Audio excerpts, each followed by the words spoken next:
দলীয় কোন্দল নিয়ে চট্টগ্রাম সিটি নির্বাচনে মাঠে নেমেছেন প্রধান দুই জোট সমর্থিত মেয়র প্রার্থীরা। দ্বন্দ্ব এড়ানো না গেলে জয় নিয়ে সংশয় নেতাদের। মুক্তিযোদ্ধাদের জন্য প্রতিষ্ঠিত মিরপুরের ট্রাস্ট হাসপাতাল ধ্বংসের দ্বার প্রান্তে, রাতে পরিণত হয় মাদক সেবীদের আখড়ায়, নষ্ট হচ্ছে মূল্যবান যন্ত্রপাতি। জনবল সহ নানা সংকটের লক্ষ্যমাত্রা অর্জনে হিমশিম খাচ্ছে উত্তরাঞ্চলের একমাত্র খাবার স্যালাইন উৎপাদনকারী প্রতিষ্ঠানটি। চাকরি স্থায়ী না হওয়ায় কর্মচারীদের মধ্যে হতাশা। অত্যাচার ও নির্যাতনে বাড়ি ছাড়তে বাধ্য হল বরগুনার 14টি হিন্দু পরিবার। আইনের আশ্রয় নিয়েও মেলেনি রেহাই। অভিযুক্তদের বিরুদ্ধে ব্যবস্থা নেওয়ার আশ্বাস পুলিশের। এবং মুঠোফোন ভিত্তিক অ্যাপ্লিকেশন অ্যাপস এখন রফতানি করছে বাংলাদেশ। ডেভেলপারদের দক্ষতা ও বিনিয়োগ বাড়ালে $100 কোটি রফতানির আশাবাদ।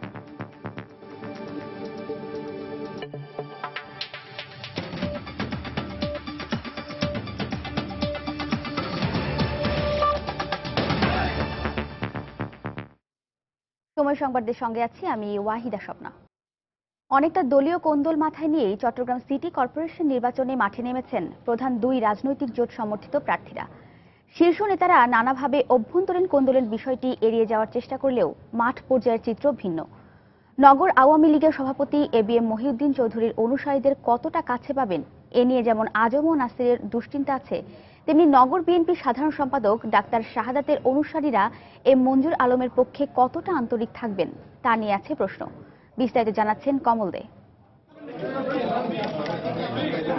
চট্টগ্রাম সিটি কর্পোরেশন নির্বাচনে মেয়র পদে আওয়ামী লীগের পক্ষ থেকে প্রথম থেকেই চেষ্টা চালিয়ে আসছিলেন সাবেক মেয়র ও নগর আওয়ামী লীগের সভাপতি এবিএম মহিউদ্দিন চৌধুরী, সাধারণ সম্পাদক আজম ও নাসির এবং সিডিএ চেয়ারম্যান আব্দুল সালাম। কিন্তু শেষ পর্যন্ত দলীয় সমর্থন পান আজম ও নাসির উদ্দিন। এখন পর্যন্ত মহিউদ্দিন চৌধুরী দলীয় প্রার্থীর হয়ে কাজ করলেও তার বিশাল কর্মী বাহিনীর তেমন তৎপরতা দেখা যাচ্ছে না। এছাড়া মহিউদ্দিন চৌধুরী গত নির্বাচনে মঞ্জুর আলমের কাছে হারলেও পরবর্তীতে তাদের মধ্যে সুসম্পর্ক গড়ে ওঠে। মহিউদ্দিন চৌধুরীর সাথে সংযোগ করে বিভিন্ন কাজকর্ম করাতে মানুষ সাধারণত ওনার উপরে আমার মনে হয় কিছু রুষ্ট আছে। এখানে যদিও দল থেকে সমর্থন দেওয়া হয়, কিন্তু পাবলিক যেদিকে ছুটবে সেই পাবলিকের যে গতিকে রোধ করতে পারে না। একই অবস্থা বিএনপিতেও। নগর কমিটির সাধারণ সম্পাদক ডাক্তার শাহাদাত হোসেন নির্বাচনে অংশ নেওয়ার ব্যাপারে ব্যাপক প্রস্তুতি নিলেও মামলার কারণে আর প্রকাশ্যে আসতে পারেননি।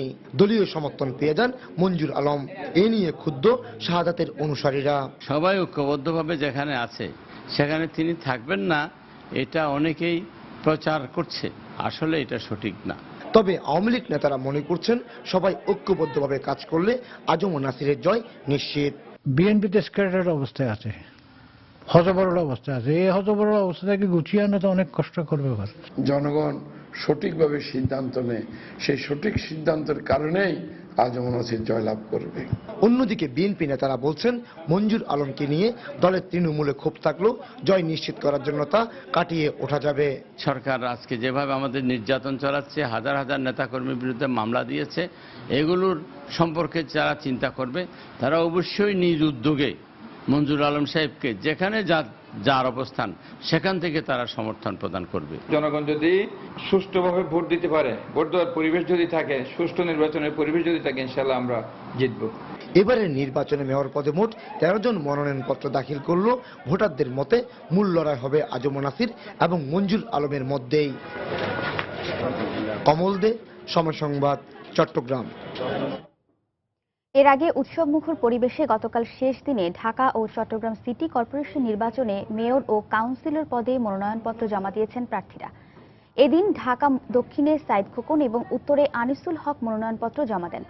এছাড়া আওয়ামী লীগ দলীয় সাবেক সংসদ সদস্য সারাহ বেগম কবরী, জাতীয় পার্টি সমর্থিত প্রার্থী বাহাউদ্দিন আহমেদ বাবুল এবং ববি হাজ্জাজ মনোনয়নপত্র জমা দেন। এদিকে মির্জা আব্বাসের পক্ষে তার আইনজীবী আব্দুল আওয়াল মিন্টুর পক্ষে তার ছেলে ও নাসির উদ্দিন পিন্টুর পক্ষে তার স্ত্রী মনোনয়নপত্র জমা দিয়েছেন। রিটার্নিং কর্মকর্তারা জানান, শেষ দিনে মেয়র পদের প্রার্থিতার জন্য ঢাকা দক্ষিণে 26 জন এবং উত্তরে 21 জন মনোনয়নপত্র জমা দিয়েছেন। সজল দাসকে সঙ্গে নিয়ে রামিম হাসানের রিপোর্ট। বেলা 12টার কিছু পরে ঢাকা দক্ষিণ সিটি কর্পোরেশনের রিটার্নিং কর্মকর্তার কার্যালয়ে মনোনয়নপত্র জমা দেন আওয়ামী লীগ সমর্থিত সম্ভাব্য মেয়র প্রার্থী সাইদ খোকন। এ সময় তার সঙ্গে ছিল বিপুল সংখ্যক দলীয় নেতাকর্মী। মনোনয়নপত্র সংগ্রহ ও জমা দেওয়ার সময় 5 জনের বেশি লোক না আনার বাধ্যবাধকতা থাকলেও বিপুল সংখ্যক নেতাকর্মী তার সঙ্গে থাকার ব্যাখ্যা দেন সাইদ খোকন। এখানে অনেক কাউন্সিলর পদপ্রার্থী রয়েছেন, তারাও 5 জন করে নিয়ে আসছেন। সুতরাং সেদিক থেকে কাউন্সিলর পদপ্রার্থী তাদের থেকে 5 জন, এখানে আপনারা ইন্টারভিউ নিচ্ছেন, উৎসুক যারা আছে তারা ভিড় করেছে। তো সবাই মিলে আমাদের যে নির্বাচনী যে বিধি আমরা সেটা মেনে এখানে এসেছি।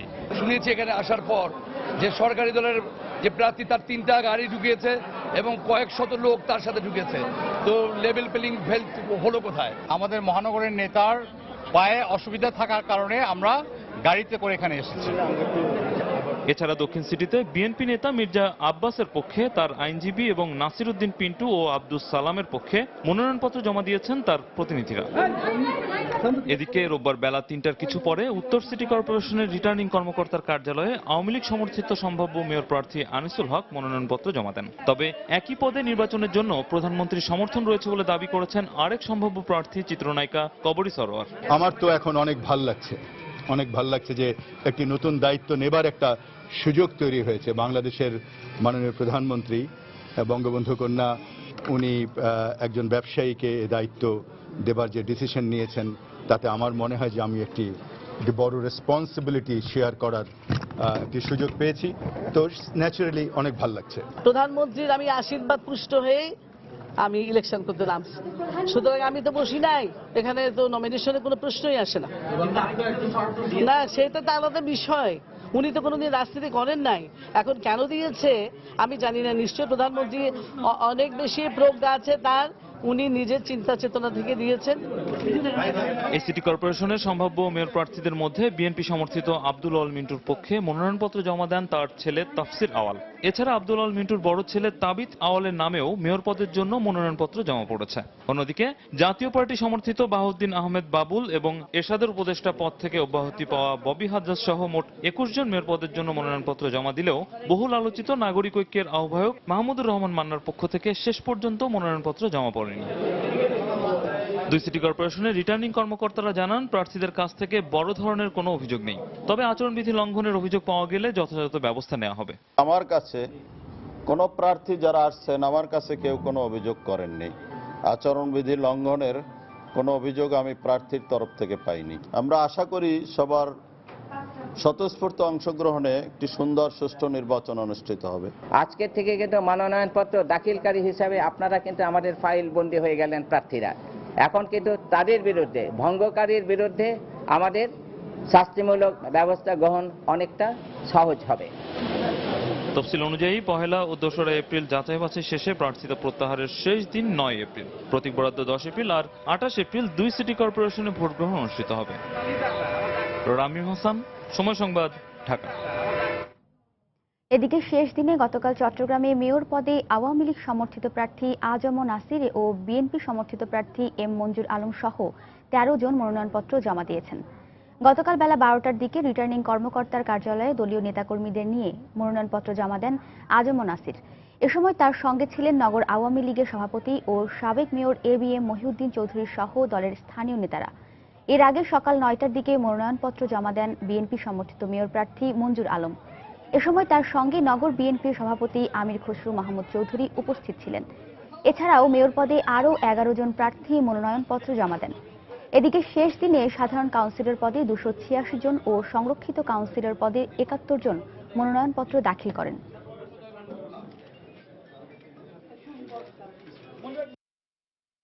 আমি যেটা লালন করে এসেছি জনগণের এই বৃহত্তর জনগোষ্ঠীর কল্যাণ সাধন করা, সেটা করার ক্ষেত্রে আমি অত্যন্ত সততার সাথে, সত্যতার সাথে এবং জবাবদিহিতার সাথে আমি সেটা পালন করি। আজকে আমরা মনোনয়নপত্র দাখিল করেছি, আল্লাহর কাছে শুকরিয়া। আপনাদের সবাই সহযোগিতা চাচ্ছি। আমরা চাই অবাধ ও নিরপেক্ষ সুষ্ঠু একটা নির্বাচন যাতে হয়। আল্লাহ পাক যাকে ইচ্ছা করবেন তাকে নির্বাচিত করবেন, এটাতে আমরা বিশ্বাসী। সিটি কর্পোরেশন নির্বাচনকে সামনে রেখে বিএনপি সমর্থিত প্রার্থীরা যেন সুষ্ঠুভাবে প্রচারণা চালাতে পারে সেজন্য সরকারের প্রতি আহ্বান জানিয়েছেন বিএনপি চেয়ারপারসনের উপদেষ্টা খন্দকার মাহবুব হোসেন। আর তা না হলে যে কোনো পরিস্থিতির জন্য বিএনপি দায়ী থাকবে না বলেও হুঁশিয়ারি করেন তিনি। গতকাল জাতীয় প্রেস ক্লাবে বাংলাদেশ সম্মিলিত পেশাজীবী পরিষদের এক আলোচনা সভায় বক্তব্য রাখেন তিনি। সিটি কর্পোরেশনের নির্বাচন সুষ্ঠু হতে হবে। যদি কোনো প্রার্থীকে আপনারা হয়রানি করেন, আমাদের সভা সমিতি মিছিলে বাধা দেন, তাহলে যা হবার তাই হবে। প্রধানমন্ত্রীর কার্যালয়ে বসে আপনি প্রার্থী ঘোষণা দিচ্ছেন। নির্বাচন বিধি একটা আছে। আমরা যদি আজকে 10 জন লোকের একটা মিছিল করে, নির্বাচন বিধি ভঙ্গ হয়ে যাবে।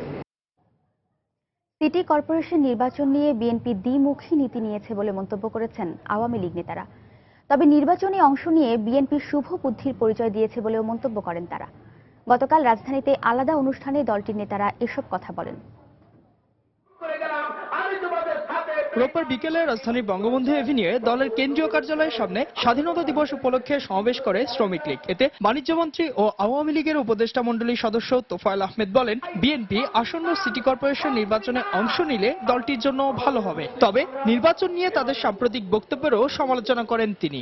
আজকে সিটি কর্পোরেশনের নির্বাচন শুনেছি তারা নির্বাচনে অংশগ্রহণ করবে। একদিকে নির্বাচনে অংশগ্রহণ, আর একদিকে বলে এটা তামাশার নির্বাচন। আরে তামাশাই যদি হয় তাহলে নির্বাচনে আসছেন কেন? সুতরাং একটি রাজনৈতিক দল তার দ্বিমুখী নীতি, আমি মনে করি এই নির্বাচনে যদি বিএনপি অংশগ্রহণ করে বিএনপির জন্য ভালো হবে। এদিকে দুপুরে জাতীয় প্রেস ক্লাবে এক আলোচনা সভায় খাদ্যমন্ত্রী advocate Kamrul Islam city corporation নির্বাচনে লেভেল প্লেইং ফিল্ড তৈরির জন্য বিএনপিকে পরিচ্ছন্ন এবং ভালো মানুষকে প্রার্থী করার আহ্বান জানান। লেভেল প্লেইং ফিল্ড মানে সন্ত্রাসীদের অবাধে বিচরণ করতে দেওয়া হবে, সন্ত্রাসীদের আইন স্পর্শ করতে পারবে না, তা তো লেভেল প্লেইং ফিল্ড হয় না। নির্বাচনে আসতেন ভালো কথা, ভালো লোকদের, সুবোধ বালকদের সমর্থন করেন, দুষ্ট লোকদের সমর্থন করেন না। ভালো দুষ্ট লোকদের যদি সমর্থন না করেন, আইন কোনোভাবে আপনার ভালো মানে সম্মানজনক ব্যক্তিদের কোন অবস্থাতেই আইন তাদেরকে স্পর্শ করবে না। কিন্তু দুষ্ট লোকদের সমর্থন করতে যাবেন, সন্ত্রাসীদের সমর্থন দেবেন ক্যান্ডিডেট হিসাবে, যারা মানুষ পুড়িয়ে মানে তাদেরকে সমর্থন দেবেন, আইন তাদেরকে স্পর্শ করতে পারবে না। এইরকম লেভেল প্লেইং ফিল্ড হওয়ার কোনো সম্ভাবনা নাই, তা হতেও পারে না। সভায় হরতাল অবরোধের নামে সহিংসতার সমালোচনা করে খাদ্যমন্ত্রী বিএনপি চেয়ারপারসনকে তা প্রত্যাহারেরও আহ্বান জানান। আজকে যে বাংলাদেশের যে প্রেক্ষাপট, ইজাদ সৌমিক, সময় সংবাদ, ঢাকা।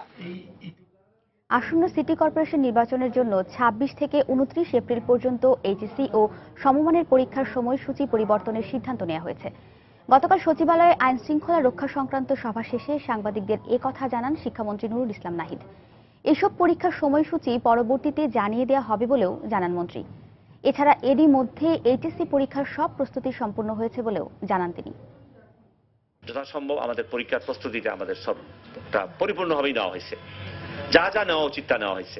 আমাদের স্কুল, কলেজ, ইউনিভার্সিটি এগুলো ভর্তি, পরীক্ষা, ক্লাস এগুলো সব ক্ষতিগ্রস্ত হচ্ছে। যা কিছু ঘটুক না কেন, আমরা যে রুটিন দিছি এই রুটিনে কোনো ব্যত্যয় হবে না। 26 থেকে 29 পর্যন্ত আমরা পরীক্ষা বন্ধ রাখবো, যাতে আমাদের আইন শৃঙ্খলা বাহিনী মুভমেন্ট করতে পারে, এক জায়গায় যেতে পারে। সেই কারণে ইলেকশনের কমিশনের অনুরোধ এবং আমাদের কমিটির সদস্যদের উপলব্ধি, এই আইন শৃঙ্খলা বাহিনী তাদের সিদ্ধান্তের ভিত্তিতে আমরা এই কমিটিতে সিদ্ধান্ত নিলাম। সময় সংবাদে আরো থাকছে। মুন্সিগঞ্জে খোলা আকাশের নিচে পড়ে আছে লাখ লাখ টন আলু। হরতাল অবরোধে ব্যাহত হচ্ছে বাজারজাতকরণ। বাম্পার ফলনের পরও হাসি নেই কৃষকের মুখে।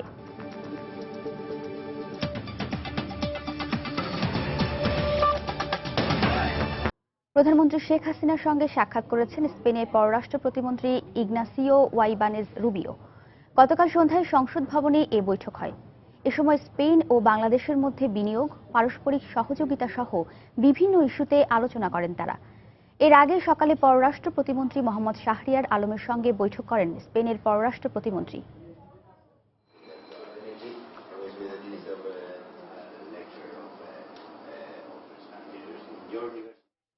মুক্তিযোদ্ধা ও তাদের পরিবার সদস্যদের বিনামূল্যে চিকিৎসার জন্য রাজধানীর মিরপুরে প্রতিষ্ঠিত ট্রাস্ট আধুনিক হাসপাতালটি এখন ধ্বংসের দ্বারপ্রান্তে। 5 তলা বিশিষ্ট হাসপাতাল ভবনটি বর্তমানে পরিত্যক্ত, নষ্ট হচ্ছে মূল্যবান যন্ত্রপাতিও। হাসপাতালটি আবারও চালুর দাবি জানিয়েছেন এলাকাবাসী ও মুক্তিযোদ্ধারা।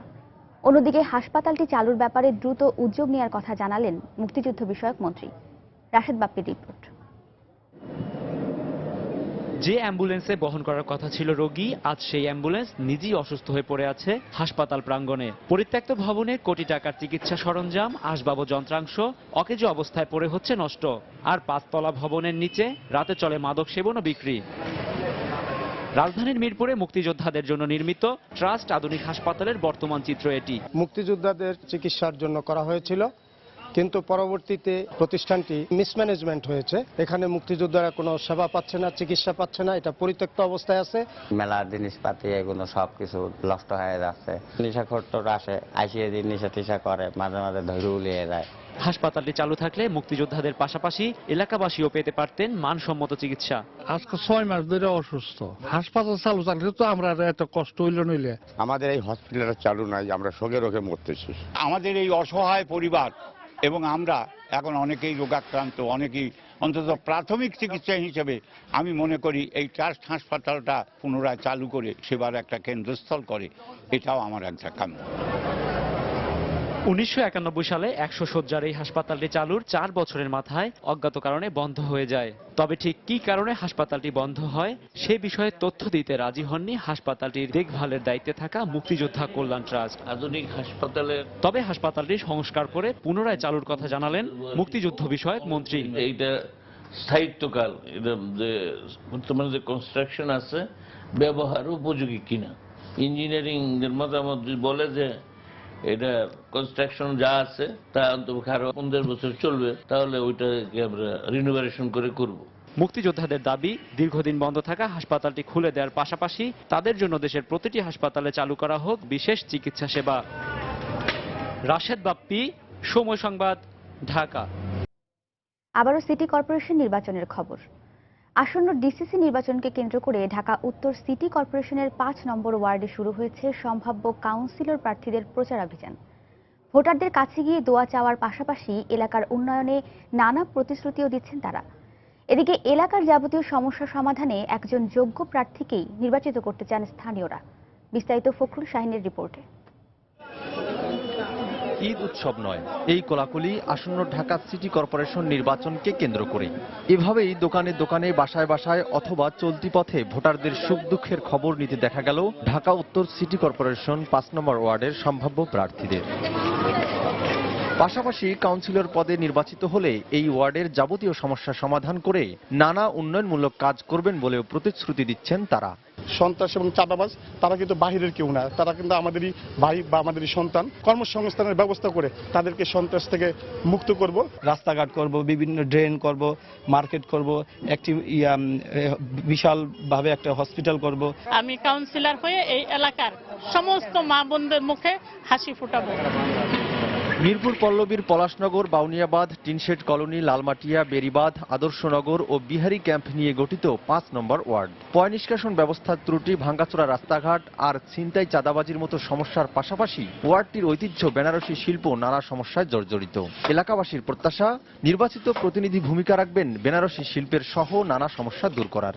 আমাদের ওই 10 নম্বর 17 নম্বর লাইনে গিয়ে দেখবেন একদম গাড়ি চলার কোনো কায়দাই নাই। রাস্তা নর্দমার উপরে বস্তির ভিতরে তার স্থাপন করে কোনো রকম করে আমরা পেট পালতেছি। নির্বাচনের হাওয়া বইতে শুরু করার পর থেকেই এই ওয়ার্ডের বাসিন্দারা স্বপ্ন বুনছেন একজন নির্বাচিত জনপ্রতিনিধির মাধ্যমে দীর্ঘদিনের জমে থাকা সমস্যাগুলো সমাধান হবে। জনপ্রতিনিধিরাই হবেন তাদের আশা ভরসার প্রতীক। যারা এখানকার কাউন্সিলর হবেন তাদের প্রতি আমরা একটা আবেদন জানাই, যাতে করে এই ড্রেনেজের সমস্যার সমাধান করেন। নির্বাচন হইলে সবচেয়ে ভালো হইব, দেশের উন্নয়ন হইব, কাজ হইব, সুন্দর হইব। এই ওয়ার্ডে বসবাসরত 2 লক্ষ মানুষের মধ্যে ভোটার রয়েছেন প্রায় 75,000, যারা ভোট দেবেন 17টি কেন্দ্রের মাধ্যমে।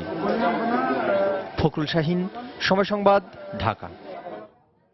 গ্রীষ্ম ও বর্ষার সময়ে বেড়ে যায় ডায়রিয়া সহ পানিবাহিত নানা রোগের প্রকোপ, আর সেই সঙ্গে বেড়ে যায় খাবার স্যালাইনেরও চাহিদা। কিন্তু প্রয়োজনীয় লোকবল ও সুযোগ সুবিধার অভাবে জনস্বাস্থ্য ইনস্টিটিউট পরিচালিত উত্তরাঞ্চলের একমাত্র সরকারি খাবার স্যালাইন উৎপাদনকারী প্রতিষ্ঠানটি তাদের লক্ষ্যমাত্রা অর্জনে হিমশিম খাচ্ছে। অন্যদিকে চাকরি স্থায়ী না হওয়ায় কর্মচারীদের মধ্যে দেখা দিয়েছে হতাশা। ফুলন চক্রবর্তীর ক্যামেরায় রংপুর থেকে বিস্তারিত জানাচ্ছেন মানিক সরকার। দেশের 5টি খাবার স্যালাইন উৎপাদন ও সরবরাহকারী প্রতিষ্ঠানের মধ্যে রংপুরে উত্তরাঞ্চলের একমাত্র এই প্রতিষ্ঠানটি অবস্থিত। নানা প্রতিকূলতার মধ্যেও রাজশাহী ও রংপুর বিভাগের 16 জেলার কয়েক কোটি মানুষের চাহিদা মিটিয়ে আসছে। কিন্তু প্রাচীন এই প্রতিষ্ঠানটিতে প্রয়োজনীয় লোকবল ও সুযোগ সুবিধার অভাব এবং সংশ্লিষ্টদের চাকুরি নিয়মিত না করায় উৎপাদন ঘাটতি সহ কর্মীরা নানা হতাশায় নিমজ্জিত। দেশের অবস্থায় আরো স্যালাইন প্রয়োজন, তাহলে আমাদের জনবল আরো প্রয়োজন। আমরা আছি এখানে 13 জন, দৈনিক শ্রমিক হিসেবে আমরা 13 জন আছি। বেতনও বাড়ে না, আবার চাকরিটা আমাদের রেগুলার হচ্ছে না। প্রায় 5 বছর যাবত আমি এই পদে আছি, এখন পর্যন্ত নিয়মিত হতে পারতেছি না। প্রতি বছর এপ্রিল থেকে জুলাই আগস্ট মাস পর্যন্ত গ্রীষ্ম এবং বর্ষাকালের সময় দেখা দেয় ডায়রিয়া সহ পানিবাহিত নানা রোগ। আর এ রোগ নিরাময়ে এ সময় ব্যাপক চাহিদা বেড়ে যায় স্যালাইনের। কিন্তু নির্ধারিত পদের বিপরীতে কেমিস্ট সহ উৎপাদন কর্মী সংকটের কারণে লক্ষ্যমাত্রা অর্জনে হিমশিম খাচ্ছে কর্তৃপক্ষ। জুন জুলাই এই সময় এপিডেমি যখন বন্যা শুরু হয় সেই সময় আমাদের এই হিমশিম খাইতে হয়। জনবল যদি বাড়ানো হয় তাহলে আমাদের উৎপাদন বাড়বে। এই প্রতিষ্ঠানের কর্ণধার রংপুরের সিভিল সার্জন লোকবল সহ অন্যান্য সমস্যার কথা স্বীকার করে বলেন, সমস্যা দূর করা হলে উৎপাদন অনেকাংশে বেড়ে যাবে। কেমিস্ট সহ এরকম 9টি পদ শূন্য আছে। এই পদগুলো যদি পূরণ হতো তাহলে আমরা টার্গেট বেশি অ্যাচিভ করতে পারতাম। 1980 সালে প্রতিষ্ঠিত এই প্রতিষ্ঠানটিতে উৎপাদনের জন্য বর্তমানে 30 জন কর্মী থাকার কথা থাকলেও দক্ষ কর্মী এবং দৈনিক মজুরি ভিত্তিক শ্রমিক সহ সব মিলে রয়েছেন মাত্র 19 জন। প্রতি মাসে এখানে 6,50,000 চাহিদার বিপরীতে উৎপাদন হচ্ছে 5.5 লাখ ব্যাগ স্যালাইন। মানিক সরকার, সময় সংবাদ, রংপুর।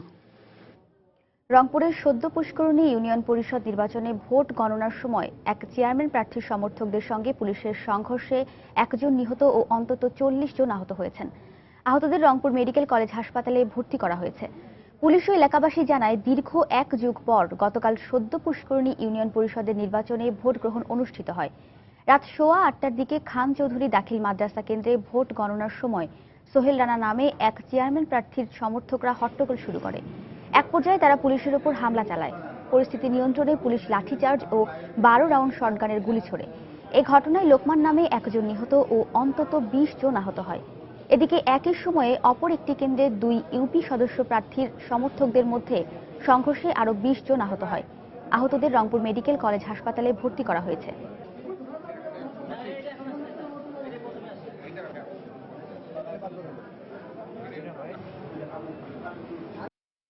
ভোট দিতে দেখতে গেছিল, যায়া আমি শুনি হঠাৎ যে আমার স্বামী অসুস্থ হয়ে পড়ছে। দৌড়ে আসি, দেখি যে আমার স্বামীকে গুলাগুলি নাকি করছে, এগুলা লাগছে। নির্বাচন মোটামুটি সুষ্ঠু হয়ে গেছে, কিন্তু রেজাল্টের সময় 4 ভোটের ব্যবধান এই জনগণ আর মেনে নিতে চায় না। তখন উচ্ছৃঙ্খল সব লাঠিসোঁটা নিয়ে আমাদের উপর ইট পাটকেল ছোড়া শুরু করে দিছে। সেই মুহূর্তে মনে করেন যে যখন তাদের বারবার নিষেধ করা হচ্ছে তাও মানে না, তখন আমরা কিছু ফাঁকা ফায়ার করে শটগানের জনগণকে বিচ্ছিন্ন করে দিয়ে পরে আমরা কিছু আহত হয়ে গেছি বা সেখানে ব্যালট সহ সবাই জমা দিয়েছি। পরে ব্যবসায়ী আবুল হোসেন হত্যার প্রতিবাদে খাগড়াছড়িতে চলছে পার্বত্য নাগরিক ও বাঙালি ছাত্র পরিষদের ডাকে সকাল সন্ধ্যা হরতাল। এতে সকাল থেকে বন্ধ রয়েছে শহরের অধিকাংশ দোকানপাট। অভ্যন্তরীণ ও দূরপাল্লার রুটের যান চলাচলও বন্ধ রয়েছে। এদিকে সকালে শহরের বাস স্ট্যান্ড এলাকায় হরতালের সমর্থনে টায়ারে আগুন দেয় পিকেটাররা। পরে পুলিশ এলে তারা পালিয়ে যায়। এর আগে গত বৃহস্পতিবার মাটিরাঙ্গা উপজেলার দুর্গম বার্মা গোমতী এলাকায় চাঁদা না দেয়ায় কাঠ ব্যবসায়ী আবুল হোসেনকে গুলি করে সন্ত্রাসীরা। পরে চট্টগ্রাম মেডিকেল কলেজ হাসপাতালে চিকিৎসাধীন অবস্থায় শনিবার রাতে মারা যান তিনি।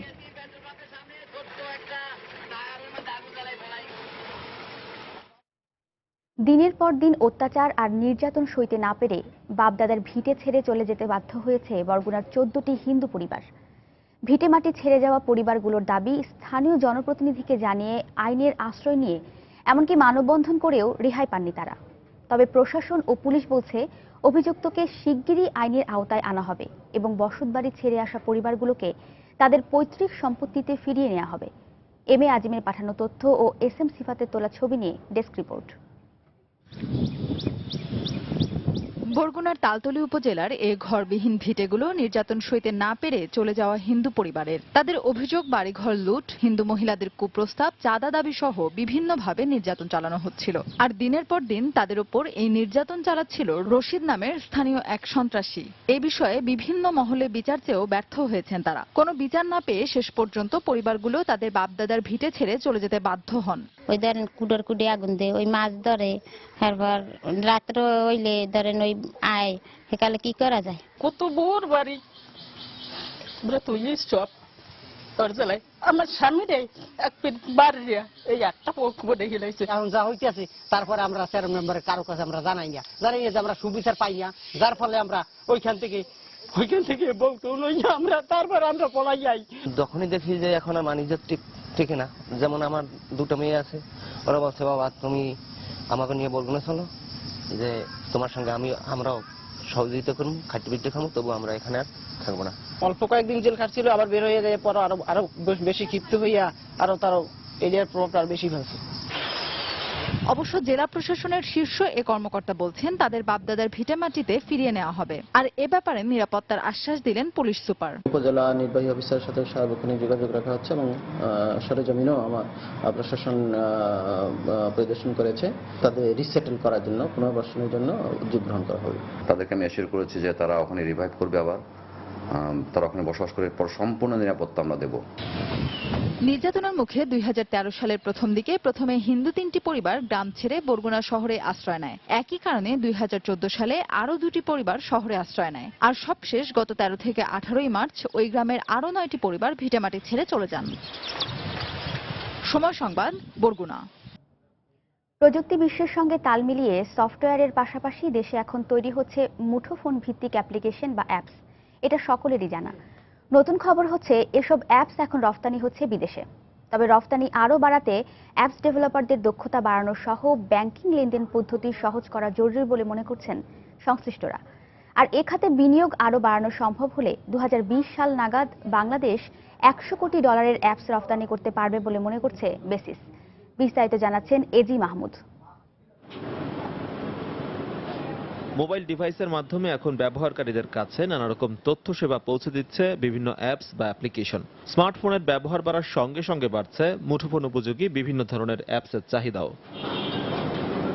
তথ্য প্রযুক্তি খাতের সংগঠন Bangladesh association of software and information services বেসিসের অন্তর্ভুক্ত প্রায় 100টি প্রতিষ্ঠান বর্তমানে অ্যাপস তৈরি করছে।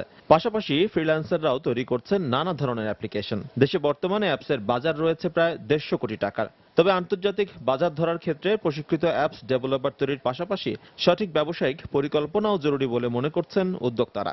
মোবাইল অ্যাপ্লিকেশন ডেভেলপমেন্টের যে ক্যাপাসিটি বিল্ডিং, সেটা শুধুমাত্র ধরেন আমি আসলে প্রোগ্রামারদেরকে ট্রেনিং করলাম, তাতেই আমার ইন্ডাস্ট্রিতে আমি ইন্টারন্যাশনাল মার্কেটে ফুটপ্রিন্ট রাখতে পারবো, সেরকম না। এটা পুরো ইকোসিস্টেম নিয়ে কাজ করতে হবে। এখানে যেরকম একজন ডেভেলপার প্রয়োজন, সেখানে এরকম একজন ইউএক্স ডিজাইনার প্রয়োজন, সেখানে আমার একজন গ্রাফিক ডিজাইনার প্রয়োজন, সেখানে আমার একটা অ্যাপসের মার্কেটিং বোঝে সেরকম একটা লোক প্রয়োজন। তার মানে হচ্ছে আমার অ্যাপসের বিজনেস বোঝে, অ্যাপসের এই যে প্রত্যেকটা ইকোসিস্টেমের প্রত্যেকটা জায়গা নিয়ে আমাকে আসলে কাজ করতে হবে, তাহলেই আমি আসলে রাইট টিমটা করতে পারবো। সম্প্রতি এসব অ্যাপস রপ্তানিও শুরু করেছে দেশীয় বিভিন্ন প্রতিষ্ঠান। দেশে তথ্যভিত্তিক অ্যাপসের চাহিদা থাকলেও বিদেশে অ্যান্ড্রয়েড গেমস অ্যাপ্লিকেশনের চাহিদা বেশি বলেও জানালেন তারা। টোটাল আপনার ওয়ার্ল্ড মার্কেটে যে রেভিনিউটা আসে তার 70% আসে গেমস থেকে। আগামীতে এটা আমি মনে করি যে আরো যে ধরেন মোবাইল অ্যাপস, তারপরে ই কমার্স, তারপরে গেমস, যেখান থেকে বাংলাদেশ $1 বিলিয়ন আপনার রেভিনিউ নিয়ে আসতে পারে। বেসিসের তথ্য অনুযায়ী গেল এক বছরে বাংলাদেশ থেকে প্রায় $2500 কোটি সফটওয়্যার রপ্তানি হয়েছে। এর মধ্যে অ্যাপস রপ্তানি হয়েছে প্রায় $250 কোটি। এই রপ্তানি খাতকে শক্তিশালীকরণে 2018 সাল নাগাদ 10 লাখ অ্যাপস ডেভেলপার তৈরির পরিকল্পনাও রয়েছে বলে জানিয়েছে সংগঠনটি। বিআই টিমের মাধ্যমে আমরা এখন বিআই টিমকে আমাদের 7টা ডিভিশনে নিয়ে যাচ্ছি। আমরা ADBর একটা প্রায় $7 মিলিয়ন প্রজেক্ট শুরু করেছি এবং সেখানে আমরা মোবাইল অ্যাপ্লিকেশন ডেভেলপার এবং গ্রাফিক ডিজাইনার, গেম ডেভেলপার, তাদের ট্রেনিং এর অনেকগুলো কোর্স এবং কারিকুলাম তৈরি অলরেডি শুরু হয়ে গেছে। বর্তমানে বিশ্বে প্রায় $2600 কোটি অ্যাপসের বাজার রয়েছে, যা 2017 সাল নাগাদ $4600 কোটি পৌঁছাবে। আর আন্তর্জাতিক বাজার ধরার জন্য দেশের সফটওয়্যার নির্মাতা প্রতিষ্ঠানগুলোর পাশাপাশি ফ্রিল্যান্সার অ্যাপস ডেভেলপারের সংখ্যা বাড়ানোও জরুরি বলে মনে করছে বেসিস। এজি মাহমুদ, সময় সংবাদ, ঢাকা। আলুর বাম্পার ফলনের পরও হাসি নেই মুন্সিগঞ্জে কৃষকের মুখে। জেলার কয়েক লাখ টন আলু খোলা আকাশের নিচে পড়ে আছে। হরতাল অবরোধের কারণে বাজারজাতকরণ এবং হিমাগারের সংরক্ষণ ব্যাহত হচ্ছে। এতে বিপাকে পড়েছেন শীর্ষ আলু উৎপাদনকারী জেলার চাষিরা। মুন্সিগঞ্জ প্রতিনিধি ফারজানা মির্জার পাঠানো তথ্য ও ছবি নিয়ে ডেস্ক রিপোর্ট। মুন্সিগঞ্জে আলু চাষের জমিতে এখন আলুর বড় বড় স্তূপ, চট বা শুকনো কচুরি দিয়ে ঢাকা এই স্তূপ। স্বাভাবিক অবস্থায় আলু উত্তোলনের পরপরই বিক্রি হয়ে যায় বা বস্তাবন্দি করে সংরক্ষণের জন্য হিমাগারে পাঠানো হয়, কিন্তু হরতাল অবরোধের কারণে তা ব্যাহত হচ্ছে। এদিকে উৎপাদন খরচ গড়ে 400 টাকা হলেও জমিতে প্রতি মণ আলু 300 থেকে 350 টাকায় বিক্রি হচ্ছে। এছাড়া 80 কেজি ওজনের বস্তা প্রতি আলুর হিমাগার ভাড়া 120 টাকা থেকে বেড়ে 360 টাকা হয়েছে। এসব সমস্যার কারণে বাম্পার ফলনের পরও উৎপাদিত আলু এখন কৃষকের মাথার বোঝা হয়ে দাঁড়িয়েছে। লাখ লাখ টন আলু খোলা আকাশের নিচে আমরা রাখা দিয়েছি। এখন যে বাজারের পরিস্থিতি, বাজার ভালো না, পাইকার পত্র নাই। অবরোধ হরতালের জন্য আলু তো বেচতে পারতেছি না, কোনো বাইরের কাস্টমার আইতেছে না। এক জায়গায় আলু পাঠাই, তারপর গাড়ি আগুনে পুড়া লাগে। তার জন্য গাড়ি করে আসতে পারতেছেন, দাম অনেক কম, আলু বিক্রি করতে পারতেছি না। এদিকে হরতাল অবরোধে আতঙ্কিত পরিবহন মালিক ও চালকেরা বের হচ্ছেন না গাড়ি নিয়ে। স্থানীয় কোল্ড স্টোরেজগুলোতেও আলু সংরক্ষণের জায়গা নেই। ফলে উৎপাদিত আলু নিয়ে বিপাকে পড়েছেন কৃষকেরা। খেতে আপনার মনে মনে আলু পড়ে রয়েছে, এই বেড়া যেতে পারতেছে না, এই বেড়া ভয়ে যেতে পারে না, আমার গাড়িগুলো সব বসে রয়েছে। যাবো কিভাবে এই আতঙ্কের ভিতরে, কারণ যে আলুর যে রাস্তাঘাটের যে পরিস্থিতি, আমরা বাড়িতেই পারতাছি না। কৃষি বিভাগ বলছে আবহাওয়া খারাপ থাকা সত্ত্বেও এবছর আলুর আশাতীত ভালো ফলন হয়েছে, কিন্তু হরতাল অবরোধে আলু বাজারজাত করা সম্ভব হচ্ছে না। দেশের বর্তমান পরিবহন সংকটের জন্য আলু অত বিক্রি হচ্ছে না, এবং আলু জমি থেকে হিমাগারে নিতে চাষিদের পরিবহন সংকটের কারণে মূল্য বৃদ্ধি পাচ্ছে। জেলার 90% কৃষক আলু চাষের উপর নির্ভরশীল, তাই কৃষকদের স্বার্থ বিবেচনা করে প্রয়োজনীয় উদ্যোগ নেওয়া হচ্ছে বলে জানান জেলা প্রশাসক। কোনোভাবেই কৃষক যেন ক্ষতিগ্রস্ত না হয়, তারা যেন হিমাগারের দাম বৃদ্ধি না করে আমাদের সাথে আলোচনা হয়েছে। প্রশাসনের নজরের বাইরে কোনো হিমাগার মালিক ভাড়া বাড়াতে পারবে না। কৃষকের স্বার্থকে প্রাধান্য দিয়ে আমরা তাদের স্বার্থকে সংরক্ষণ করবার জন্য যা যা করা প্রয়োজন আমরা সেই ব্যবস্থা গ্রহণ করব। মুন্সিগঞ্জ জেলায় এবার লক্ষ্যমাত্রা ছিল 11 লাখ মেট্রিক টন, তবে আলু উৎপাদিত হয়েছে 13 লাখ মেট্রিক টন। সময় সংবাদ, মুন্সিগঞ্জ। 7 বছর পেরিয়ে গেলেও পটুয়াখালীতে প্রলয়ঙ্করী সিডর ও আইলায় ক্ষতিগ্রস্ত বেড়িবাঁধ মেরামত করা হয়নি। তার উপর ঘূর্ণিঝড় মহাসিনের প্রভাবে বিভিন্ন এলাকায় নতুন করে ক্ষতিগ্রস্ত হয় বাঁধ। এই অবস্থায় আসন্ন বর্ষা মৌসুম নিয়ে শঙ্কায় দিন কাটাচ্ছেন উপকূলের লাখো মানুষ। এদিকে পানি উন্নয়ন বোর্ড বলছে বরাদ্দের অভাবে বাঁধ নির্মাণের কাজ শুরু করা যাচ্ছে না। তবে বিশেষজ্ঞরা বলছেন দীর্ঘমেয়াদী পরিকল্পনা ছাড়া দুর্ভোগ কমানো সম্ভব নয়। পটুয়াখালীর প্রতিনিধি মনির হোসেন বাদলের তথ্য ও ছবি নিয়ে ডেস্ক রিপোর্ট। 2007 সালে প্রলয়কারী ঘূর্ণিঝড় সিডরের তাণ্ডবে ক্ষতিগ্রস্ত হয় উপকূলীয় এলাকা পটুয়াখালী। এরপর আঘাত হানে আইলা, মহাসেন ও নার্গিসের মতো ঘূর্ণিঝড় ও জলোচ্ছ্বাস। এতে বহু প্রাণহানির পাশাপাশি ঘরবাড়ি ও ফসলি জমি নষ্ট হয়। ক্ষতিগ্রস্ত হয় মির্জাগঞ্জ উপজেলার বাঁধ। এ অবস্থায় জোয়ার এলেই প্লাবিত হয় এ উপজেলার বিস্তীর্ণ জনপদ। তাই দীর্ঘদিন ধরে এলাকার মানুষ নতুন করে উঁচু বাঁধ নির্মাণের দাবি করছেন, কিন্তু আজও তা বাস্তবায়ন না হওয়ায় আসন্ন বর্ষা মৌসুম নিয়ে শঙ্কায় রয়েছেন লাখো মানুষ। শীতের সময় সব চলে গেছে, এরপর অল্প কিছু মাটি দিয়ে করছে, করার পর কিন্তু এখন হ্যাঁ আবার গেছে। এখন যদি কোনো দুর্যোগ আসে তাহলে আমাদের আর বাঁচার কোনো উপায় নাই। যে বেড়িবাঁধটা হয়েছে সেটা যদি আরো 3 ফুট উঁচু হইতো তাহলে বেড়িবাঁধটা একটু মোটামুটি থাকতো। ভাঙ্গা শেষ হয়ে গেছে, এখন মনে হয় এবার দাবারে মনে হয় টিকবে না। বেড়িবাঁধটা চাই আমরা, বেড়িবাঁধটা হইলে আমরা দেশে চাষবাস করতে পারবো, অনেক আমাকে শান্তি হইবে। আর বরাদ্দের অভাবে নতুন করে বাঁধ নির্মাণ করা যাচ্ছে না বলে জানালেন পানি উন্নয়ন বোর্ডের কর্মকর্তারা। সরকারের অর্থায়নে কিছু কিছু কাজ হাতে নেওয়া হয়েছে, সেই কাজগুলো চলমান আছে। তারপরও আমাদের বরাদ্দ স্বল্পতার জন্য এখনো কিছু কিছু কাজ বাকি আছে, যেটা প্রক্রিয়াধীন আছে। আমরা বাজেট বরাদ্দ চেয়েছি। তবে বিশেষজ্ঞদের মতে আধুনিক ও দীর্ঘমেয়াদী পরিকল্পনা ছাড়া দুর্ভোগ কমানো সম্ভব নয়। পানি উন্নয়ন বোর্ডের যে প্ল্যানগুলো বাস্তবায়ন হচ্ছে, এই প্ল্যানগুলো বাস্তবায়ন করার জন্য যে ধরনের তাদের অ্যাকশন প্ল্যান আছে, সেই টুলস এবং টেকনিক্সকে যে পর্যন্ত না আধুনিকায়ন না করা হবে হ্যাঁ, সে পর্যন্ত এই প্ল্যানগুলো আসলে আমি মনে করি যে পুরোপুরি সাকসেসফুল হবে না। পটুয়াখালী জেলায় মোট ৮,০০০ কিলোমিটার বেড়ি বাঁধ রয়েছে। এর মধ্যে ৩,০০০ কিলোমিটার বাঁধ এখনও অরক্ষিত অবস্থায় রয়েছে। সময় সংবাদ, পটুয়াখালী। নোয়াখালীর কোম্পানিগঞ্জে ছোট ফেনী নদীর মুছাপুর এলাকায় রেগুলেটরের ক্লোজার বাঁধ নির্মাণ কাজ শেষ হয়েছে। পানি উন্নয়ন বোর্ড জানায় 2013 সালের 8 জানুয়ারি প্রধানমন্ত্রী শেখ হাসিনা আনুষ্ঠানিকভাবে এ বাঁধ নির্মাণ কাজের উদ্বোধন করেন। পরে 2.5 মাসের মাথায় প্রবল স্রোতের কারণে নির্মাণ কাজ বন্ধ হয়ে যায়। পরপর 4 দফায় ব্যর্থ হয়ে পঞ্চমবারের মতো গতকাল দুপুরে বাঁধটির নির্মাণ কাজ শেষ হয়। 1100 মিটার দীর্ঘ এ বাঁধটি নির্মাণ হওয়ায় উপকূলীয় অঞ্চলের প্রায় 80,000 হেক্টর আবাদি জমি সেচ সুবিধার আওতায় আসবে বলে জানিয়েছেন স্থানীয়রা। জমিন ভাঙতেছে, ঘর বাড়ি সব বিল্ডিং টিল্ডিং ভাঙি হয়ে যেতেছে, তো এই বাঁধে আমাদের বিরাট উপকার হবে, চাষবাস হবে, মানুষ ফসখেতি করবে। নদী বাঁধের কারণে আমাদের লক্ষ লক্ষ মানুষ বাসস্থান এবং অর্থ সম্পদ চাষবাস সর্বদিকে উপকৃত হবে। 3 বার এই মুছাপুর ক্লোজিং করার চেষ্টা করি, কিন্তু আমরা ক্লোজ করার পরে জোয়ারে টিকিয়ে রাখতে পারিনি। এবছর আমরা যেভাবে সেকশন ডেভেলপ করে ক্লোজ করলাম, আশা রাখি আল্লাহর রহমতে এটা টিকে থাকবে বলে আশা করি। দেশের বাইরের খবর। সিরিয়ার হামা প্রদেশে 8 সেনা সদস্যের শিরশ্ছেদের ভিডিও প্রকাশ করেছে জঙ্গি সংগঠন ইসলামিক স্টেট IS। জঙ্গি গোষ্ঠীটি রোববার শিয়া সম্প্রদায়ের এই সেনাদের হত্যার ছবি অনলাইনে প্রকাশ করে। ছবিতে বন্দীদের কমলা রঙের পোশাকে মুখোশ পরিহিত অবস্থায় দেখা যায়। এতে কয়েকজন কিশোরকে IS জঙ্গিদের সহযোগিতা করতেও দেখা যায়। এর আগে মার্কিন, ব্রিটিশ ও জাপানের কয়েকজন নাগরিকের হত্যার পাশাপাশি কুর্দি যোদ্ধা ও খ্রিস্টানদের শিরশ্ছেদের একাধিক ভিডিও প্রকাশ করে এই জঙ্গি গোষ্ঠীটি।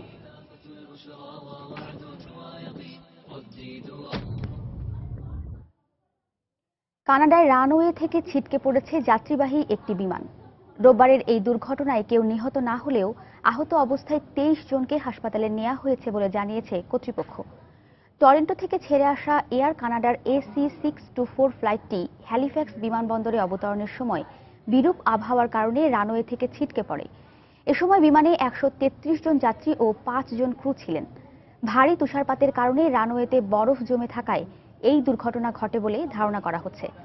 অবতরণের পরপরই বিমানটি একটি বিদ্যুতের খুঁটির সঙ্গে ধাক্কা লাগে এবং রানওয়ে থেকে ছিটকে পড়ে। দুর্ঘটনার পর তাৎক্ষণিকভাবে ভেতরে থাকা যাত্রীদের উদ্ধার করা হয়।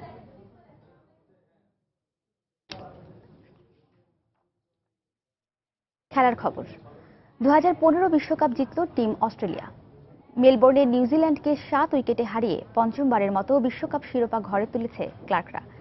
এর আগে ব্যাট করে 183 রানে অল আউট হয় নিউজিল্যান্ড। জবাবে 3 উইকেট হারিয়ে জয় নিশ্চিত করে অস্ট্রেলিয়া। ম্যাচ সেরা হয়েছেন ফকনার, আর টুর্নামেন্ট সেরা হয়েছেন মিচেল স্টার্ক। 1992 সালে ঘরের মাঠে অ্যালেন বোর্ডার করতে পারেননি এমন অর্জন। তবে কোটি কোটি অস্ট্রেলিয়ানদের সে আক্ষেপ ঘোচালেন এ আসরে দূরদর্শী অধিনায়ক মাইকেল ক্লার্ক। সেই সাথে রেকর্ড পঞ্চমবারের মতো বিশ্বকাপের ট্রফিতে চুম্বন দিয়ে ওয়ানডে ক্রিকেটের বিদায়টা স্মরণীয় করে রাখলেন ক্লার্ক। বিপরীত চিত্রে 40 বছরের বিশ্বকাপ ইতিহাসে শিরোপার খুব কাছে এসেও তাসমান সাগরে হতাশার রাজ্যে ডুবতে হয় নিউজিল্যান্ডকে। এর আগে টস জিতে তুল কালাম করতে পারেননি ম্যাককালাম, ফিরেছেন শূন্য হাতে। কিউইদের আশার পথিক গাপটিল পথভ্রষ্ট। উইলিয়ামসন কিউইদের স্বপ্ন করেছেন নষ্ট। 39 রানে 3 টপ অর্ডারকে হারিয়ে নিউজিল্যান্ড তখন একরকম চোরাবালিতে হয়েছে পতিত। পরে 2 অভিজ্ঞ রস টেইলর ও এলিয়ট লয়ের অনুষঙ্গ খুঁজেছেন ব্যাটিং মেধার সর্বোচ্চটা ঢেলে দিয়ে। তাদের 111 রানের জুটিতে কিউই পাখিরা স্বপ্ন দেখে চ্যালেঞ্জিং স্কোরের। কিন্তু কিসের কি, দলীয় 150 রানের সাথে 1 রান যোগ হতেই নেই 3টি মূল্যবান উইকেট। ম্যাচ সেরা ফ্লকনারের ফাঁদে আটকে টেইলর 39 রানে আর 15 রান যোগ না করে প্যাভিলিয়নে অ্যান্ডারসন রঞ্চি। এরপর অজি পেসারদের আগুনে পুড়ে দগ্ধ হয়ে কিউই ব্যাটসম্যানরা এমনভাবে সাজঘরে ফিরছিলেন যেন তারা ছুটে যাচ্ছিলেন হ্যামিলিনের বাঁশিওয়ালার পিছনে। সংগ্রামী এলিয়ট করেছেন সর্বোচ্চ 83 রান। অজিদের বাঁহাতি পেসারদের তোপে নিউজিল্যান্ড 183 রানে গুটিয়ে গেলে ক্রিকেট জ্যোতিষী তখনই মূলত লিখে ফেলেন কিউইদের স্বপ্নের সমাধি। 184 রানের টার্গেটে ব্যাট করতে নেমে দলীয় 2 রানে অ্যারন ফিঞ্চকে আউট করে ট্রেন্ট বোল্ট আভাস দিয়েছিলেন লো স্কোরের ম্যাচটি রোমাঞ্চিত হতে পারে। কিন্তু গেল কয়েকটি বিশ্বকাপের মতো এই স্বপ্নের ফাইনাল কিউ পাঁচশে ম্যাচে রূপ দেন ওই একজন মাইকেল ক্লার্ক। মেলবোর্নের ক্রিকেট ক্যানভাসে ট্রফি জয়ে অবদান রাখেন 74 রানের অসাধারণ এক ইনিংস খেলে। আর তাতেই ঘরের মাঠে পুরো আসরে অপ্রতিরোধ্য থাকা কিউই পাখিদের কিচিরমিচির থামে প্রতিবেশী দেশটির মাটিতে। হুমায়ুন কবির রোজ, সময় সংবাদ। এ পর্যায়ে শীর্ষ সংবাদ জানিয়ে দিচ্ছি আরেকবার। দলীয় কোন্দল নিয়ে চট্টগ্রাম সিটি নির্বাচনে মাঠে নেমেছেন প্রধান 2 জোট সমর্থিত মেয়র প্রার্থীরা।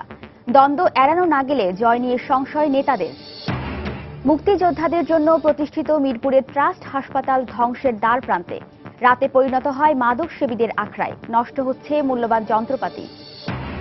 জনবল সহ নানা সংকটে লক্ষ্যমাত্রা অর্জনে হিমশিম খাচ্ছে উত্তরাঞ্চলের একমাত্র খাবার স্যালাড উৎপাদনকারী প্রতিষ্ঠানটি। চাকরি স্থায়ী না হওয়ায় কর্মচারীদের মধ্যে হতাশা। অত্যাচার ও নির্যাতনে বাড়ি ছাড়তে বাধ্য হল বরগুনার 14টি হিন্দু পরিবার। আইনের আশ্রয় নিয়েও মেলেনি রেহাই। অভিযুক্তদের বিরুদ্ধে ব্যবস্থা নেয়ার আশ্বাস পুলিশের। এবং মুঠোফোন ভিত্তিক অ্যাপ্লিকেশন অ্যাপস এখন রপ্তানি করছে বাংলাদেশ। ডেভেলপারদের দক্ষতা ও বিনিয়োগ বাড়ালে $100 কোটি রফতানির আশাবাদ।